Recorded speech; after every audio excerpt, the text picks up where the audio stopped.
Welcome back. And today I'm just talking about what I'm watching. And currently I'm watching Oshi No Ko. Oshi No Ko is about two twins that got reincarnated from their past life, Goro and I think Salma. Girl, wait, the C word. I'm not gonna say it.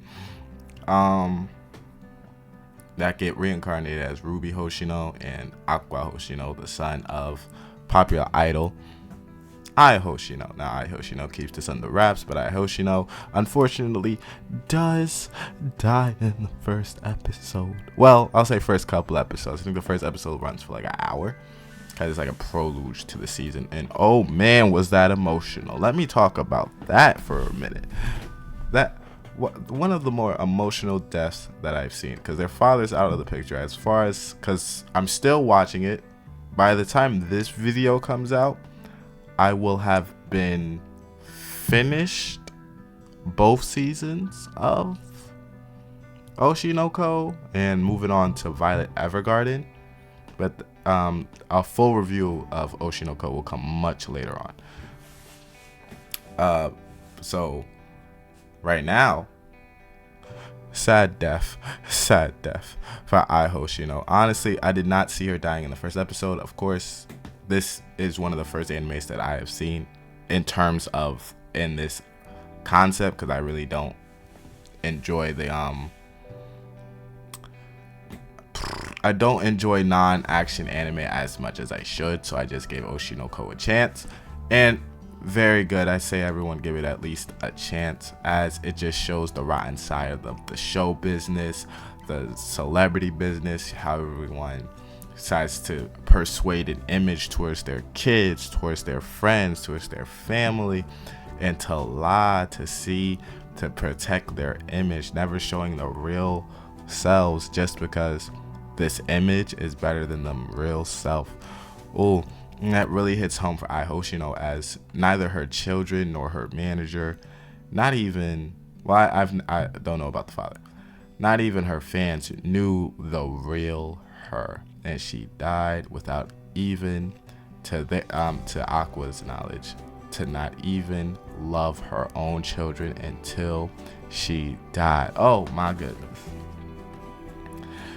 Perfect. It was a perfect death, but also a sad death, as I would want to see. I would have loved to see Ai to at least, live a little bit longer. Come on now.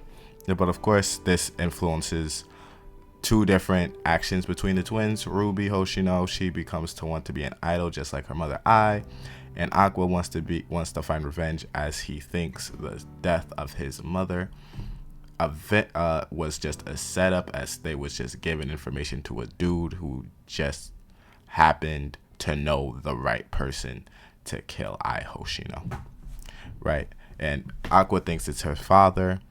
Ruby doesn't really care. She's moved on with her life and wants to eventually become a bigger star than Ai herself. And that was perfect. As well as the first season, because I'm done with the first season, we follow Aqua try many things, even tries to be under the creative director, to be within the show business, to be more connected within them, while also meeting tons of, it turns into a little harem with Akane and Kana. I know the shippers are out there throwing a havoc over them right now, especially what's going on in the manga.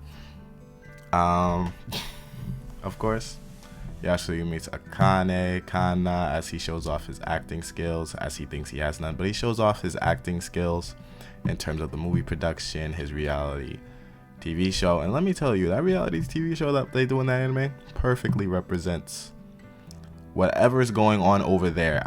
It didn't represent the reality TV shows we had back here in America, because the reality TV shows here can't watch it. I messy, As well as that, you can see just the hard work that goes in the show business. How many people in the show business, when they're first introduced as a lot of child actors, they eventually fail as they grow older, as they are no longer typecast as once they could be a child actor.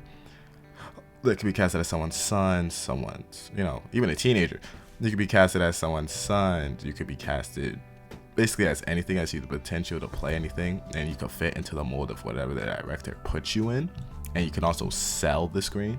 But as they get older, especially in the show, it shows that A, you're becoming less useful, A, we don't have that many roles, and A, we just don't have a use for you, causing many in the show business, or many celebrities in general, that want to break into show business or want to break into anything, be like, what can I do to be different, and what can I do to just not get down? As well as Akane, the girl that we meet in the series via the dating show, likes Aqua. Now in the manga, she doesn't like Aqua, but in the anime, at least first season, she likes Aqua, right? In terms of this, she starts to do ego surfing. Now, what's ego surfing, at least in terms of this anime, is when you search up your name on Google, social media, and see what people say about you. Don't do this, by the way. If anyone wants, like, I aspire to be like a real big anime YouTuber, anime TikToker. I hope, and an anime streamer, just for the masses, as I just want to do it. Right? It's a hobby of mine. I really like to do it. I really enjoy to do it. I hope to talk anime for my living. Right? That's something I aspire to do. But if you give in to the bad comments, you let the bad comments affect you, what people say affects you, people do affect you. Akane eventually figures out that I should really just jump off this bridge, low key. Aqua eventually saves her, of course, and her mental state gets better. But your mental state, of course, disapproves of when you get more and more negativity. You bring it in, and you can't filter it out. It just bothers you. It nags you. It makes you want to do something about it. Like, how could I change my perception about that? And it's shown in Akane, especially in the show business, when you care too much about what people say, when you care too much about what people think about you, especially people that don't even know you except through a screen, right? They don't know the real you. They don't really care about you. You know, they care about the product. They care about what you can give them. It sucks. It sucks, but like, don't care about it. If you this far in the video, don't care about it, for real. Anyway, you also meet Kana, who's also another childhood actor that meets Aqua in her childhood. They hit it off, sort of, in terms of that. But yeah, I mean, it's a good show. It shows you the rotten side of the show business, how ruthless this business can actually really be. At least in Japan, America just has a bigger industry for that because we're just a bigger country.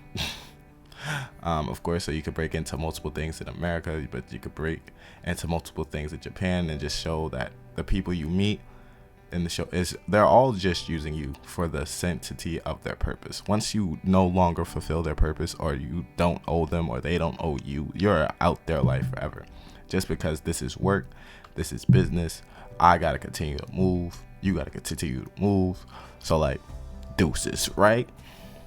That's my thing. That's my takeaway, at least, from Oshi No Ko. It is elite in terms of the emotional impact, the emotional impact, how you deeply care for the characters, how you invest more time in Aqua's story, and how Aqua eventually is going to get back for his mother. It's very interesting, as well as the concept of Ruby and I, of course. Anyway, like and subscribe, and I will see you in the next one.